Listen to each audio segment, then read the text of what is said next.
जो बाहर से आए हैं लोग, नए लड़कियां लड़के जो भी आए हैं, शायद इन्होंने थिएटर का माहौल कुछ चेंज कर दिया है। जब आप हर चीज़ प्रोवाइड कर रहे हैं, प्रोड्यूसर ने और की चाहिए, वो तो कहता आओ बिस्मिल्लाह। नई लड़कियों ने अपने सिस्टम खुद ही बनाए हैं, यहाँ पे पैसे भी लगाती हैं वो खुद से, ड्रेसेस भी उन्होंने खुद से अच्छे महंगे पहन लेने हैं, ठीक है। उन्होंने कहते जैसे सीटा भी लुआवांगियाँ, पब्लिक बिठा के आप क्लैपां लै रही हैं। अब क्योंकि गाने डिमांड होगी, गाने ज़रूरत बन गई हुई है, ड्रामा लोग कम देख रहे हैं, गाने ज़्यादा हो रहे हैं। जैसे जैसे वक्त बदलता जा रहा है तो थिएटर का माहौल चेंज होता है, ज़्यादा कमर्शलाइज हो गया है। बिल्कुल ऐलान मैंने यही सोच समझ के किया था कि अब थिएटर नहीं करना। जो मुझे दिमाग को लड़ जाती है बात, मैं उस बात पर ड्रामा छोड़ देती हूँ। नरगिस जी ने कहा था कि तू काम एडा अच्छा करनी, तेरा काम ही तेरा समटाइम दुश्मन बन जाता है। शादी की थी, क्यों नहीं की थी, बिल्कुल की थी, धूमधाम से की थी। मैं ये कहती हूँ कि हम हीरोइंस को समझना बहुत औखा काम है, हम लोगों के साथ चलना बहुत आसान काम नहीं है।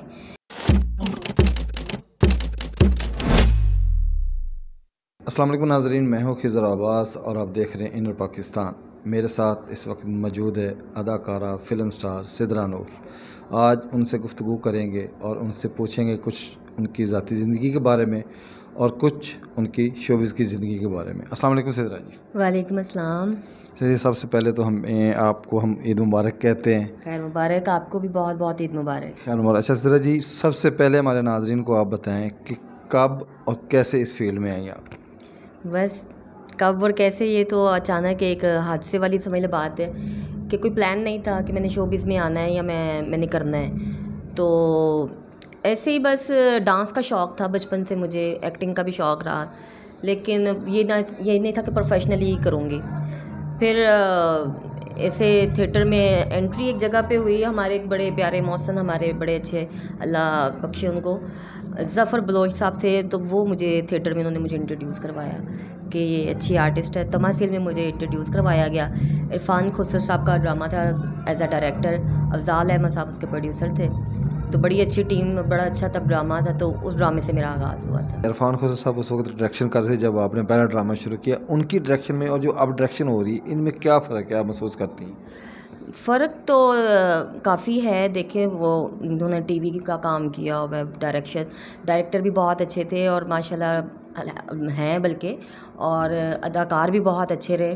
तो अब मेरा ये है कि आपने देखा माहौल चेंज हो गया है, जैसे जैसे वक्त बदलता जा रहा है तो थिएटर का माहौल चेंज होता है, ज़्यादा कमर्शलाइज हो गया है, ठीक है। इसी वजह से शायद, हालांकि ड्रामा अभी भी हमारे जो नए डायरेक्टर्स हैं बना रहे हैं ड्रामे, अच्छे होते हैं, कॉमेडी भी अच्छी होती है, लेकिन काम बहुत कम हो गया है, उसकी ड्यूरेशन कम कर दी है, टाइमिंग कम कर दी है, ड्रामा लोग कम देख रहे हैं, गाने ज़्यादा हो रहे हैं। पहले गाने भी होते थे, सिचुएशन के हिसाब से होते थे कि गाने हमें ड्रामे में चाहिए कि नहीं चाहिए, किसी कैरेक्टर में चाहिए या नहीं चाहिए। अब क्योंकि गाने डिमांड होगी, गाने ज़रूरत बन गई हुई है, तो इसलिए उतनी सी वो डायरेक्शन कर रहे हैं, उतना सा ड्रामा बन रहा है, उतने गाने ज़्यादा हो रहे हैं। अच्छा सिदरा जी, जब आपने ड्रामा शुरू किया उस वक्त बहुत बड़े स्टार थे जिनके साथ आपको काम करने का मौका मिला, जैसे कि नरगिस है, और आपके बारे में एक मशहूर भी बात हुई कि नरगिस ये कहती थी कि अगर मैंने किसी का डांस देखना है, अदाकारा का, डांसर का, तो वो सिदरा नूर है। इस बात के पीछे असल स्टोरी क्या है? ये उनका प्यार है और उन्होंने हमेशा मुझे अप्रिशिएट किया है जब मैंने उनके साथ काम किया है। इखलाकन भी बहुत अच्छी हैं और अप्रिशिएट भी उन्होंने मुझे बहुत ज़्यादा किया है। वो मेरा कोई भी गाना देखती थी तो मुझे ज़रूर कॉल करके कहती होती थी कि ये गाना तुम्हारा मुझे बड़ा पसंद है। एक दफ़ा ऐसे हुआ कि एक गाना मैंने किया तो उन्होंने कहीं देखा और मुझे ना प्यार से गालियाँ निकाल के ना फ़ोन पे, फ़लानी फ़लानी कित्थे गई है तू?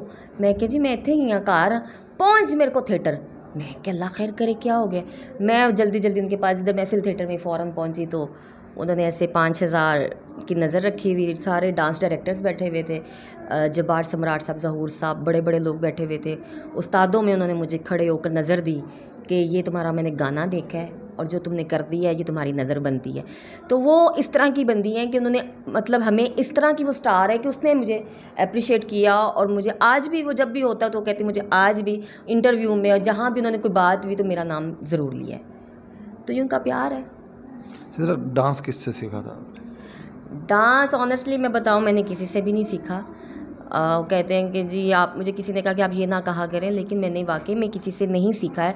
मैंने जो भी ज़्यादातर परफॉर्म, मेरे सोलो गाने जितने भी होते हैं, मेरी आमद होती है और मुझे नहीं पता होता कि मैंने स्टेज पे जाके क्या करना है, मैंने गाने में क्या करना है। वो मुझे वहीं पे जो आ रहा होता है मैं कर रही होती हूँ। बाकी जो थोड़ा बहुत मैंने जो सीखा है अपनी माँ से। मेरी अम्मी बहुत अच्छी आर्टिस्ट थी, बड़ी अच्छी फ़नकारा थी, वो गाती बहुत अच्छा थी। उन्होंने भरतनाट्यम ये सारी चीज़ें सीखी हुई थी, तो कुछ तरबियत मैंने उनसे ली क्लासिकल में। जैसे आपने बताया कि आपकी वालदा गाती थी, आपने भी गाना शुरू किया, पश्तो फ़िल्म भी की, उर्दू फ़िल्म भी की, पंजाबी फ़िल्म भी की, टीवी ड्रामे भी किए। इस सारी फील्ड में से किस फील्ड में ज़्यादा काम करके मज़ा आया? देखिए मुझे तो, मैं क्योंकि आर्टिस्ट हूँ, मुझे तो काम करना अच्छा लगता है, चाहे थिएटर हो चाहे टीवी हो। मनवाना है अपने आप को, आपको काम से मनवाना है, चाहे आप किसी भी फील्ड में जाएं, थिएटर में चले जाएं, फिल्म में चले जाएं, टीवी में चले जाएं, अगर आप में कोई बात है अपने आप को मनवा सकते हो तो मेरे ख्याल में सभी फील्ड अच्छी है। थिएटर का काम मुश्किल है क्योंकि आपको लाइव परफॉर्म करना है। पब्लिक को, आपको कौन क्या कमेंट कर दे, कौन बोल दे, क्या कह दे, अच्छा या बुरा, वो आप नहीं जानते, तो वो आपको रिज़ल्ट उसी टाइम मिलना है। तो इसलिए लाइव का मुझे बड़ा मज़ा आता है। अच्छा, जिस तरह लड़ाइयाँ भी आपकी बड़ी मशहूर होती हैं, इसकी क्या वजह? अच्छा, वाहिद बंदे जिन्होंने कहा लड़ाइयाँ, मेरी तो लड़ाइयाँ होती ही नहीं हैं। नहीं, पीछे बहुत ज़्यादा लड़ाइयाँ चली हैं जो कि मीडिया की नज़र में भी रही हैं। बस वो देखिए, जहाँ वो कहते हैं ना भांडे इकट्ठे पे होते खड़क जाते ने तो हमारे में मैं सोचती हूँ कि देखें, हमारी असल फैमिली हमारी यही लोग हैं। हम घर में ज़्यादा टाइम नहीं देते, हमारा टाइम इनके साथ ज़्यादा गुजरता है, अपने आर्टिस्टों के साथ, अपने कोलीग्स के साथ। तो जैसे घर में आपकी किसी बहन भाई के साथ कोई अनबन हो जाती है तो मेरे ख्याल में यहाँ पे भी हो जाती है, कोई बड़ी बात नहीं है। लेकिन वो उस तरह की मेरी लड़ाइयाँ नहीं कि मेरा कोई दुश्मन बन जाए या मैं किसी की दुश्मन, नहीं, ऐसा कुछ नहीं। जैसे तरह रेगुलर काम क्यों नहीं करती, इसकी क्या वजह? इसकी वजह ये है कि जो चीज़, मैं साफ सी बात है, जो मुझे दिमाग को लड़ जाती है बात, मैं उस बात पे ड्रामा छोड़ देती हूँ। वो होती गलत है, मुझे मतलब महसूस हो जाए कि मेरे साथ मेरे परफॉर्मेंस में ज़्यादती करवाई जा रही है या फिर मतलब पेमेंट में कोई ज़्यादती हो रही है या इस तरह का कोई इशू हो रहा है, या मतलब मेरी इज़्ज़त पे जब बात आती है फिर मैं इसीलिए छोड़ जाती हूँ फील्ड। ऐसा क्यों होता है? ऐसा इसलिए होता है कि शायद मेरी काम की वजह, मुझे नरगिस जी ने ही कहा था कि तू काम एडा अच्छा करनी, तेरा काम ही तेरा सम टाइम दुश्मन बन जाता है। तो शायद यही वजह है और कोई ख़ास वजह नहीं है। पिछले दिनों आपने एक ऐलान किया था कि मैं थिएटर इंडस्ट्री से अपने आप को अलग कर रही हूँ, फ़िल्म करूँगी, टीवी करूँगी, पश्तो करूँगी, और अब आप दोबारा थिएटर में आ गई। इसकी भी, इस कहानी का भी थोड़ा सा किस्सा सुना दें। बिल्कुल ऐसा ही है, मैंने ऐलान किया था और बिल्कुल ऐलान मैंने यही सोच समझ के किया था कि अब थिएटर नहीं करना, क्योंकि थिएटर के हालात ये हो गए कि आप अपने आप को जहाँ जिस मुकाम पे आपने देखा होता है या कर रहे होते हैं, तो वो आपको मुकाम ना मिले ना, तो फिर आपका दिल, मैं आर्टिस्ट हूँ क्योंकि, तो मैं आवाज़ार हो जाती हूँ। मैंने इसलिए इस वजह से ऐलान भी कर दिया था। कुछ पेमेंट्स के इश्यूज़ भी थे और कुछ और भी बहुत सारे इश्यूज़ थे। फिर मेरे अपने ही कोलीग्स हैं, उन्होंने मुझे बड़ा, जिसमें हनी शहज़ादी साहिबा ने और इन लोगों ने, सब ने समझाया कि भाई अभी तो नहीं बनता कि तुम थिएटर छोड़ो, पहले ही थिएटर में देखो, इतने वो फ़नकार तो है नहीं, आर्टिस्ट तो है नहीं है, अब तुम भी छोड़ जाओगी तो मतलब ये तो सीन अच्छी बात नहीं है। तो मेरे अपनों ने, बाकी लोगों ने मुझे कहा कि नहीं अभी तुम थिएटर ना छोड़ो, तो मुझे लगा कि बेहतर है कि मैं थिएटर करूं।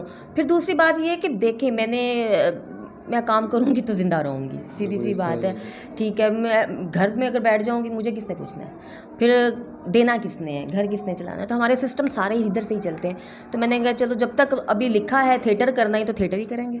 वो वजूहात क्या थी जिस वजह से आपने खैराबाद करने का इरादा कर लिया था और कह दिया था? देखें जी, हमारे, सीधी सी बात है, बड़े प्रोड्यूसर मेरे दुश्मन फिर हो जाएंगे। हमारे बड़े प्रोड्यूसर्स की बड़ी बातें हैं, डिमांड्स अलग अलग हो गई हैं, और मैं कहती हूँ इनमें शायद हमारे प्रोड्यूसर्स का भी कोई इतना हाथ नहीं है। जो बाहर से आए हैं लोग, नए लड़कियां लड़के जो भी आए हैं, शायद इन्होंने थिएटर का माहौल कुछ चेंज कर दिया है। ठीक है, जब आप हर चीज़ प्रोवाइड कर रहे हैं, प्रोड्यूसर ने और की चाहिए, वो तो कहता आओ बिस्मिल्लाह, ठीक है। तो जाहिर सी बात है, हम लोग हैं, हम स्टार हैं, हम लोगों ने इज़्ज़त भी मांगनी है। हमने कहा पहले इज़्ज़त, प्रोटोकॉल, फिर पैसे, ठीक है। हमने पैसे भी मांगने। जब आपको आपके काम के पैसे भी ठीक नहीं मिलने हैं तो फिर आप किस लिए काम करें? पैसों के लिए कर रहे हैं ना। तो इज़्ज़त तो हमने जो कमानी थी, जो नाम बनाना था, वो बन गया। अब हमने पैसा अगर कमाना है तो पैसा भी हमारा हक नहीं हमें मिल रहा, तो फिर यही वजूहात बनी, मैंने फिर थिएटर को खैर बात कह दी। अच्छा, इस तरह है कि जैसे आप इतने अरसे से काम कर रही हैं और आपने सीनियर अदाकाराओं के साथ काम किया, जैसे नरगिस है, दीदार है, मेगा जी हैं, खुशबू जी हैं, इन लोगों के साथ आपने काम किया है, लेकिन अब नई आई लड़की जो है उसको वो इज़्ज़त, वो रिस्पेक्ट, वो प्रोटोकॉल ज़्यादा मिलता है आपकी निस्बत, इसकी क्या वजह समझती हैं? देखें जी, वही जो भी मैंने आपको थोड़ी देर पहले बात बताई है, नई लड़कियों ने अपने सिस्टम खुद ही बनाए हैं यहाँ पे, ठीक है। उन लोगों ने हर चीज़ में उनका साथ देना है, पैसे भी लगाती हैं वो खुद से, ड्रेसेस भी उन्होंने खुद से अच्छे महंगे पहन लेने हैं, ठीक है। एवं उन्होंने कहते हैं जैसे सीटा भी लुआवांगियाँ, ठीक है, सीटा भी लुआ रही ने, पब्लिक बिठा के आप क्लैपां ले रही हैं। हमने आज तक इस तरह की मैंने एक बंदा आज तक अपनी क्लैप के लिए नहीं बिठाया है। मैं अपनी क्लैप से ही मेरा वो एक लेवल बनता है कि मुझे लगता है कि हाँ मैंने काम अच्छा किया कि बुरा किया। तो बस ये थोड़ा सा अगर मुझे लगता है कि अगर हमने थिएटर पे ध्यान ना दिया तो जैसे हमारी लाहौर की फिल्म इंडस्ट्री ख़त्म हुई है, इसी तरह हमारा थिएटर भी ख़त्म हो जाएगा।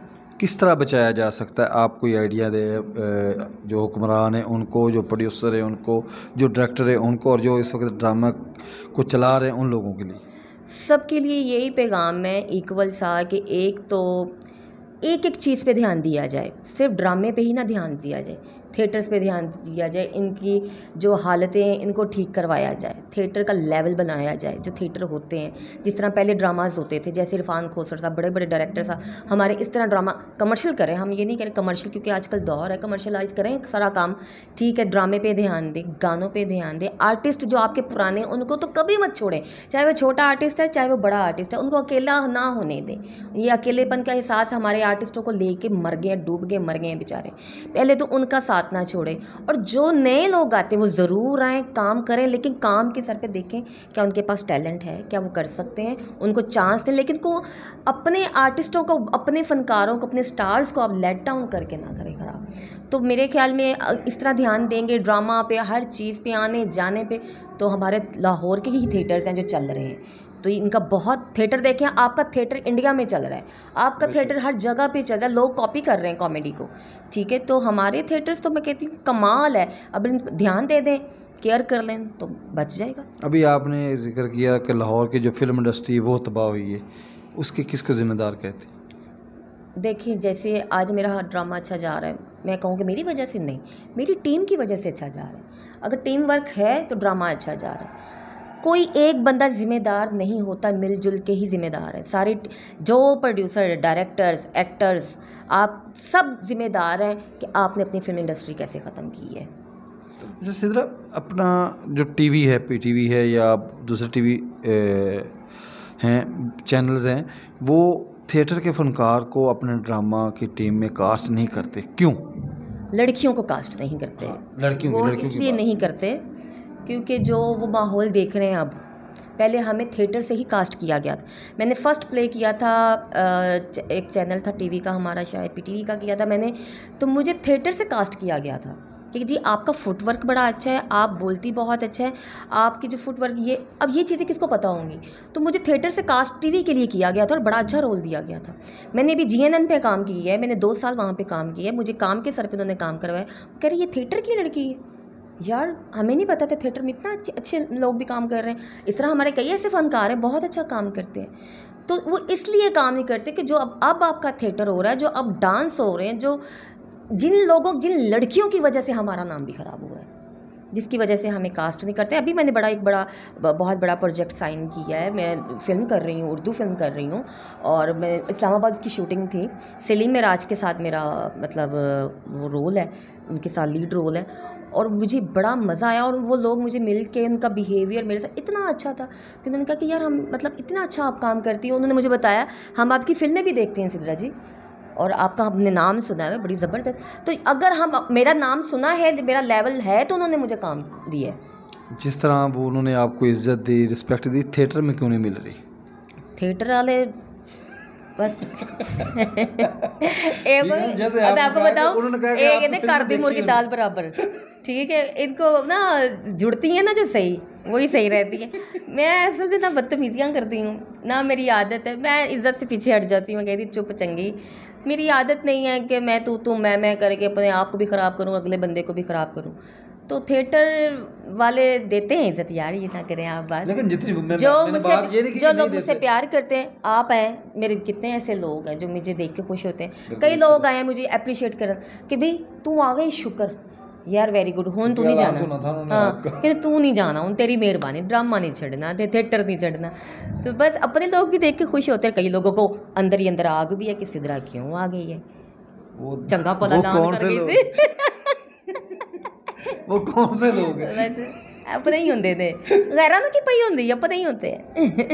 नहीं थोड़ा सा कोई आइडिया दे दे, समझने वाले समझ जाएंगे। तुसी क्यों मिर्च मसाला मेरे को मांगते रहते हो हैं? लोग देखते हैं तो वो समझ गए सारे। अच्छा सिद्रा, अक्सर मैंने देखा है कि थिएटर में जो मैडम नूरजा के जो पुराने गाने थे, सदाबहार गाने थे, वो बहुत कम आर्ट से उसको हाथ लगाती हैं। जहाँ तक मेरा नॉलेज है, हो सकता है मेरा ये नॉलेज गलत भी हो, मैंने देखा है आप, आपकी सिस्टर और नरगिस, इन्होंने उन गानों को हाथ लगाया। बाकी जो आर्ट से उन्होंने अगर लगाया, लेकिन इतना नहीं लगाया जितना रेगुलर आप लगाती हैं। इसके पीछे क्या है? हम असल में फनकार हैं। मैडम जी के गानों का तो मज़ा है। अभी इस ड्रामे में मैं मैडम जी का पहला गाना कर रही हूँ, इसको मैंने सजाया प्रॉपर आइटम की तरह। और तू जो मेरे हमेशा कोल रहे, क्या उसका रिदम है। तब उन्होंने पंजाबी और अरेबिक को मिक्स करके वो म्यूज़िक बनाया और मैडम जी ने गाया है, और मैं वही गाना कर रही हूँ। और मैडम के बड़े बड़े हिट गाने, स्टार्टिंग में जब मैंने थिएटर ज्वाइन किया था तो मैंने मैडम के गानों को ज़्यादा तरजीह दी। तू ते मेरी अखियाँ ने नींद चुरा ली, बड़े बड़े गाने मैंने किए।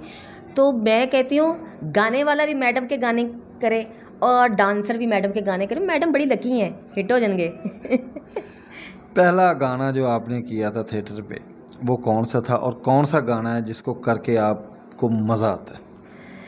मैंने पहला गाना तो 2 गाने थे, एक मैंने मैडम जी का ही किया था और एक नसीबों का था। एक तो था बुक्कल दे विच चोर और दूसरा था वो वाला अखियों नी बदनाम ना करना। तो मैं और नवाज़ अंजुम उस पर परफॉर्म करते थे, अखियों नी बदनाम ना करना। और गाने मुझे ज़्यादातर जो पंजाबी स्टेज पे अच्छे लगते हैं, जिनमें रिदम हो, ख़ास तौर पे मैडम के गानों पे परफॉर्म करके अच्छा लगता है। अपने कई ऐसे पंजाबी, हमारे नसीबों ने बड़े अच्छे अच्छे गाने गाए हुए हैं, जो अज़रा जहाँ जी के बड़े अच्छे गाने होते हैं, उनके गानों पे परफॉर्म करने का मुझे बड़ा वो हंसा दी जोड़ी, ये वो इस तरह के गानों का बड़ा मज़ा आया मुझे। अच्छा जी, थोड़ा सा गुनगुना के भी सुना दे आपके 1-2 जो सॉन्ग आए हुए हैं कि हमारे नाज़रीन वो देख लें, उसके बाद वो आपके चैनल पे और यूट्यूब पे उसको सर्च कर लेंगे। चले, गाना तो मेरा एक रिलीज़ हो चुका हुआ है, बुल्लिया वे मैंने नचना सिखा दे बुल्लिया वे बाय सिद्रा नूर, वो आप यूट्यूब पे देख सकते हैं। और एक मेरा मैशअप रिलीज़ हुआ है इंडियन और पाकिस्तानी मिक्स गानों का, वो भी आप देख सकते हैं, सुन सकते हैं। और अभी मैं कोई भी सुना देती हूँ। 4 दिनों का प्यार और रब्बा, लंबी जुदाई, तेरे बिन दिल मेरा लागे कहीं ना, तेरे बिन जान मेरी जाए कहीं ना, कितने ज़माने बाद और रब्बा, याद तू आया। जी नाज़रीन, फैसला आपने करना कि आवाज़ कैसी। अच्छा सिद्रा, टिकटॉक और उसके बाद आ जाता है बिगो, इस बारे में आपका क्या ख्याल है? बिगो मैंने डाउनलोड किया हुआ है, ज्वाइन भी किया हुआ है, लेकिन मैं बहुत कम टाइम देती हूँ क्योंकि मैं 1 घंटा मुझसे बैठा नहीं जाता। और जो बैठते भाई बड़े बड़े पैसे कमा रहे हैं, मेरे को नहीं, वो वेलकम करना मुझे, मैं थक जाती हूँ। और लोग कमा रहे हैं, भाई पैसा आना चाहिए। मैं कहती हूँ पैसे कमाएं, पैसे आने वाले रिश्ते जे, मैं तो रिश्ते देख लेने सारे। तो टिकटॉक आपका नाम बना देता है, अगर कंटेंट अच्छे हो तो मेरे ख्याल में टिकटॉक बहुत अच्छा प्लेटफॉर्म है आपको अपना टैलेंट दिखाने के लिए। लेकिन चीप काम टिकटॉक पे भी बहुत ज़्यादा हो गया, इसलिए वो बैन हो गया है। तो बाकी दूसरे जो ऐप हैं, मेरे टिकटॉक भी बहुत अच्छा गया है। और मेरा भी जो दूसरा स्नैक मैंने उस पर भी मैं हूँ, स्नैक पे भी मैंने फॉलो कर लिया। भाई मैं बता रही हूँ, स्नैक वीडियो पे भी हूँ और लाइकी पे भी हूँ, तो सब पे मुझे फॉलो कर लें आप भी। मैंने किया हुआ। चले सही है, तुसी मुझे हर जगह पे फॉलो किया है। अच्छा सिर्फ एक पर्सनल सवाल जी, पिछले दिनों में आपकी अपना शादी की बड़ी चहमुगाइयाँ थी कि जी इन्होंने शादी कर ली, इन्होंने ये कर लिया, ये भी ज़रा नाज़रीन को बता दें, ये भी क्लियर कर दें। क्लियर ही है, शादी की थी, क्यों नहीं की थी, बिल्कुल की थी, धूमधाम से की थी। और आपको तो पहले बताया ना, तो उसी पहले लाइयाँ ने तस्वीरें पता नहीं कितों कट के, तो शादी की थी का मतलब तो आप समझते ही होंगे। तो बस थी क्यों हो गई, वो थी हो गई। तो शादी होती है ना, थी की नहीं, रीज़न नहीं, अंडरस्टैंडिंग नहीं हुई या क्या हुआ? मैं ये कहती हूँ कि हम हीरोइंस को समझना बहुत औखा काम है, हम लोगों के साथ चलना बहुत आसान काम नहीं है। तो बस अंडरस्टैंडिंग उसको लगा कि नहीं बेहतर साथ चलना, तो वो चला गया, तो मैंने उसको नहीं रोका। मैंने कहा अच्छा जा रहे हैं तो फिर बैठा जा फिर मैंने 2-3 बार, हस्बैंड है मेरा, मैंने कोशिश की कि चलें कैसे भी, ये ना कहें कि जी शोबिस की बंदी है तो उन्होंने घर बसाने की कोशिश, इनको घर नहीं बसाना आता। मैंने बहुत कोशिश की कि उसको वापस बुलाऊं, संभाल लूं, कर लूं, लेकिन ऐसा नहीं। फिर जब एक बंदा जा चुका है ना, फिर उसको ना पकड़े। सिद्रा जी, आखिर में क्योंकि आपके साथ इंटरव्यू करने के लिए हमें एक नशिस्त और रखनी पड़ेगी, क्योंकि आप एक मालूमात का गहवारा हैं, तो आखिर में हमारे नाजरीन के लिए क्या मैसेज देंगी, जो आपसे जूनियर आ रही हैं इस फील्ड में, उनको क्या मैसेज देंगी, और अपने चाहने वालों के लिए क्या मैसेज होगा? मेरे चाहने वालों को पहला मैसेज, पहले चाहने वालों को ऐसे ही मुझे चाहते रहें, ऐसे ही मुझसे मोहब्बतें रखें और अपनी दुआओं में याद रखें, दुआएं बड़ी काम आती हैं। और जो जूनियर्स हैं, मैं यही कहूँगी कि बुरे लोगों से बचें। आप लोग मिसयूज़ हो जाते हैं, फिर कल को कोई ना कोई हादसा पेश आ जाता है आप लोगों के साथ। अपने काम के सर पे काम करें, तो इसलिए अपनी केयर करें। और क्या मैसेज दूंगी, मुझे देखते रहे, मुझे फॉलो करते रहे, बस फेसबुक पे भी कर लें, मेरा फेसबुक पेज भी लाइक करें, टिकटॉक पे भी फॉलो कर लें, लाइक कर लें, सारे वीडियोस लाइक कर लें, स्नैक पे भी कर लें और मुझे देखते रहे जी, तो नाज़रीन, आपने सिद्रा नूर की बातें सुनी, इनके साथ एक नशिस्त और रखेंगे। अगले प्रोग्राम तक के लिए मुझे इजाज़त दें। अल्लाह हाफ़िज़।